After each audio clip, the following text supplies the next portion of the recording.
Hey, Chris Lipe here. I promised this was coming. Ado, Goddish. I hear from the comments that it is one of her most vocally acrobatic songs ever. I can't wait. Oh my god.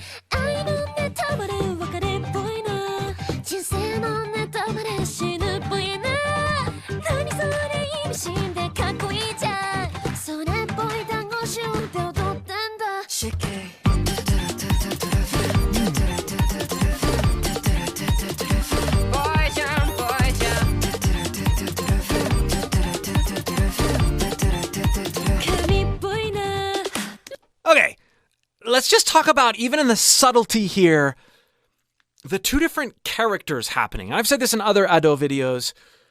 I like that I don't understand what's being said because I have to extract my own emotional connection just from what I hear of the vocal textures. And she has so many vocal textures that I start to feel different emotions as I listen to different vocal takes and different vocal parts. But listen to the breathy down here versus the sassiness that's up here and the contrast that's created in the performance and the arrangement, right? The da-da-da-da, those are doubled and panned out, and the sassiness is front and center and in your face.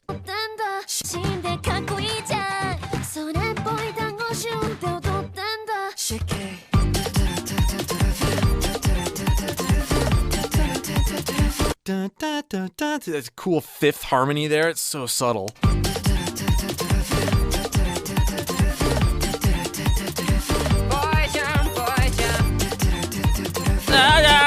See the difference?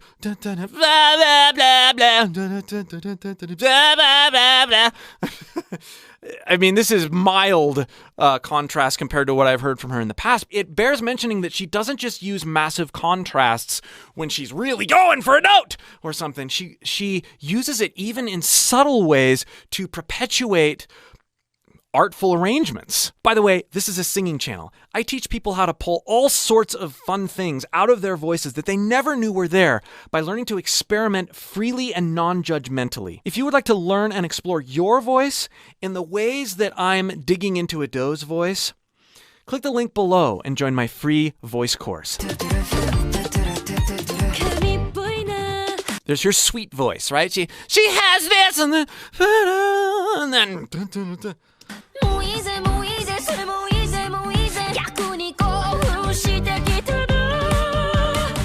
that sounds like Jewel. Like, very classically based versus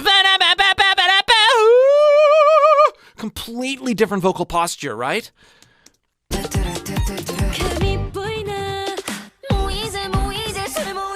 Nasal. Yeah. I love that it's connected. Like, this is, you can tell even with all the other arranging things, she transfers into this different vocal character as she ascends that line. It's one take there. When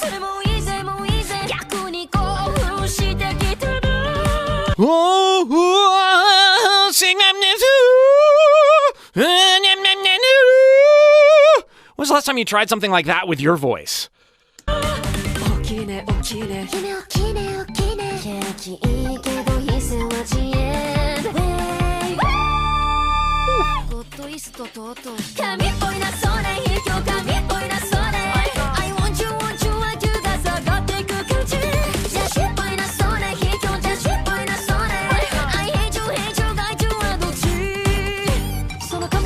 Listen to those abandonments into those squeaks. I want to hear those again.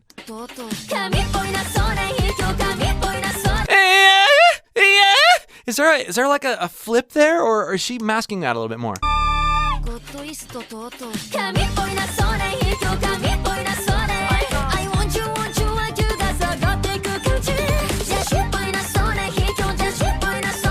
So those, she's not accentuating that sort of yodel thing there, but she's very definitively in a chest and then a head resonance on the most recent that I've listened to flips up there. Listen to the earlier ones though.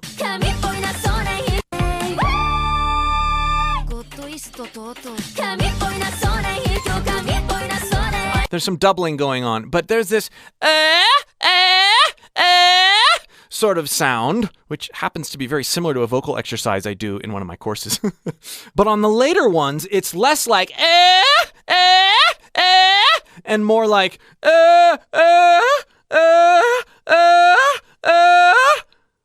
One of them has this extension up without a break where you're being more brash. The other one is a deliberate flip up into head voice.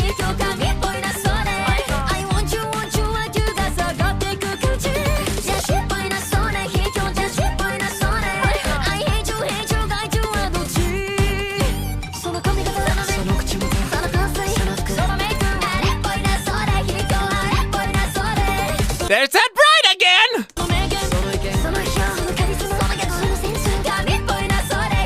Can we just take a moment to acknowledge how many words she is rhythmically... This is borderline like spoken word rap. The melody isn't going all over the place here. There's a wonderful subdivision thing that's happening with her melodies here. And what I love about it is it's a very small portion of what's happening. There's so much variety surrounding it that it really pulls you in right here.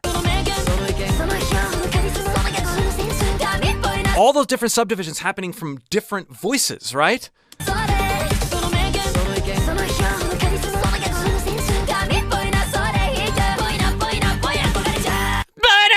Oh, I think I stopped it at the wrong place. Hold on, let's go back.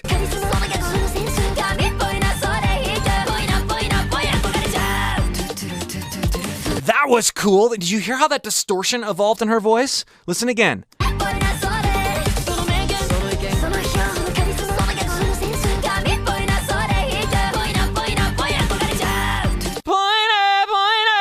Clean. Then it went to, as I've talked about in some of the other videos I've done on Ado, a compressed chest voice. And you can get there, or at least start to get there, by practicing lifting something heavy. If you have a heavy desk or some weights, phonate, speak, and then practice lifting that, and then just sort of accept the sort of heinous sounds that come out of your mouth. And then learn to place this kind of gurgly distortion as high in your throat as possible. Hey! You're essentially holding back air using a method that we all use when we are trying to lift something or when we are trying to prevent ourselves from drowning. It's the same vocal mechanism. But if we hone that sensation to be high in our throat, it becomes more pure sounding and less gurgly. But what she does, the art of what she does here is that she has it higher, like I'm describing, and then she drops it to be more gurgly right at the very end. She moves the sensation around in her throat, up and down, and it creates different timbres.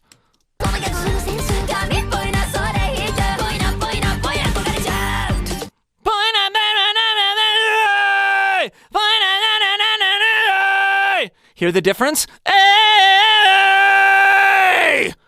Hey! Hey! That's a lower sound! This is a higher sound! And the sound follows the sensation as I'm directing how I engage my non-true vocal cord tissues in my throat. And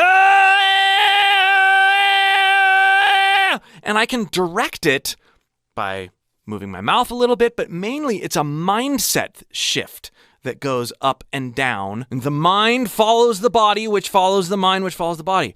This is how we can hone some of these sensations in our own voice. It's super amazing to hear her do it so quickly and seamlessly, though.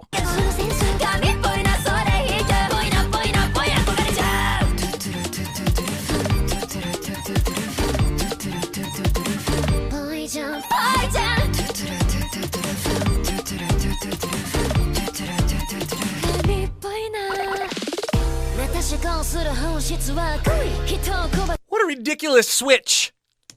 What an amazing musical arrangement. Like,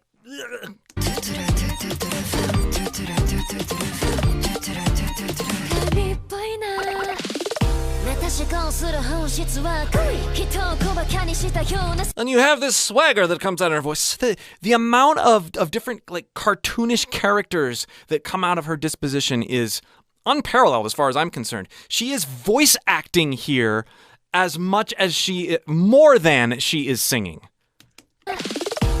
私がする本質は恋人を小馬鹿にしたようなさ恋無意に生き延びるのは難しい金欲に飲まれて揺らぐあたり神を否定し神になり変わり玉座で表現する小物たち批判に見せかけ誓いのいない There's that compression! The best singers are musical actors with their voices.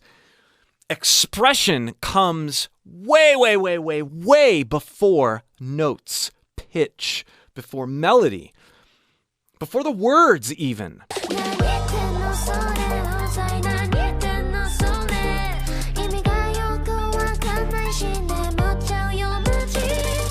Oh, listen to this entrance here. You hear how her pitch dips just a little bit with the rest of the track? You can tell she's not ratcheted down with tuning, which is amazing and so wonderful to our ears. But she lets her voice both be lazy in tone and lazy in pitch for just a second there.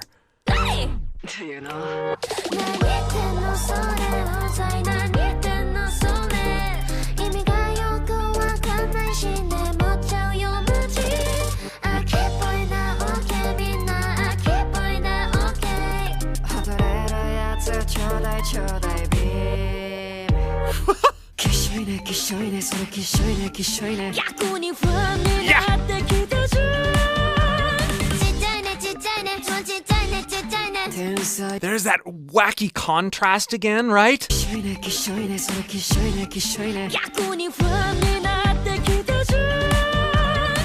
That was a cool slide.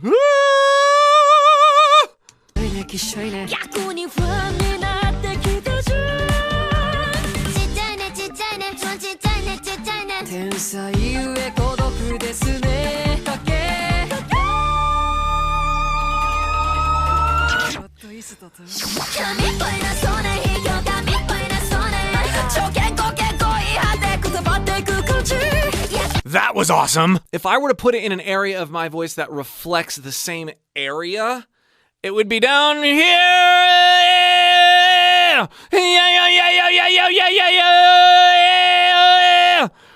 I think it's important when we're actively listening or experimenting with our voices to make sure that we are not trying to operate in the same range of notes and instead operate in the same range of intensity. I can't hit the notes that she hits in the same way because our vocal anatomy is different. But I can match her intensity and I can try to dig into her character modulations and playfulness as long as I'm accepting of what my voice does as I experiment and don't continually throw it back to how it sounds compared to Ado. This is actually easier to do when you're doing, a male voice versus a female voice because there's no way I can do what she's doing.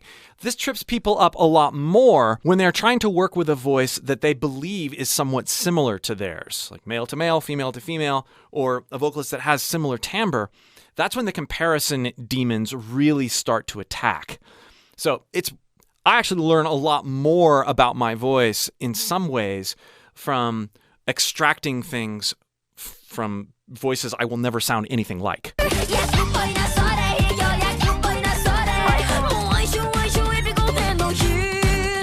Did you hear the nasality that she imposed right there? And then got back out of it? Listen.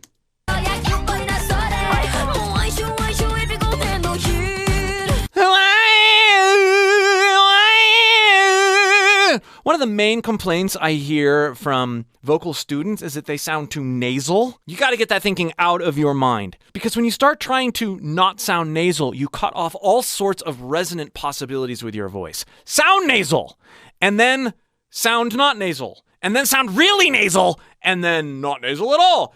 Practice directing air through your nasopharynx, through your nasal cavities, and then cut it off. Do both. Don't say one is bad and the other is good. It's not true. And we hear, one of the reasons we love Ado's voice so much is because she's constantly playing with that nasality, among other things.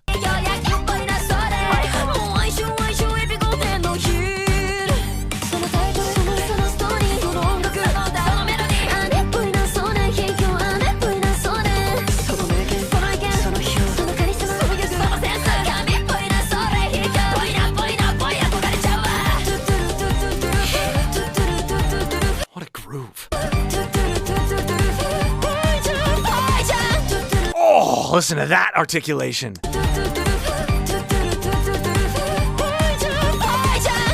A little mini squeak right before she belts it!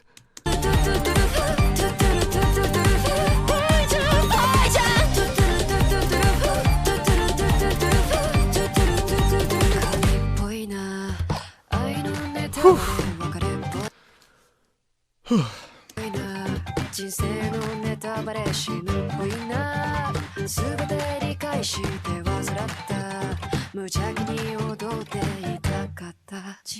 Wow.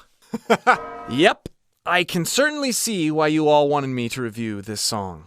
I think more so than any song I've reviewed so far, this one has the greatest amount of character contrasts. I mean, there were vocal gymnastics in show, and I loved the sort of one-take, more raw mentality of Crime and Punishment. But the voice acting nature of what I was able to pull from this one is really, really inspiring. It's so fun to hear vocalists who are extremely technically proficient also be exploring all sorts of characters with their voice. And the reason that's so compelling is because oftentimes that character exploration leads to technical proficiency. In fact, more so. More cases are out there with very technically proficient singers being character voices first than they are technically proficient and then going the character route. It doesn't usually happen that way. It usually happens with free character-based vocalizations, and then the technical proficiency is discovered and then perceived by the listeners. If you'd like more help going deeper with your voice, again, click that link below and join my free course. Thank you for recommending this song. I thoroughly enjoyed it. We'll see you for more soon.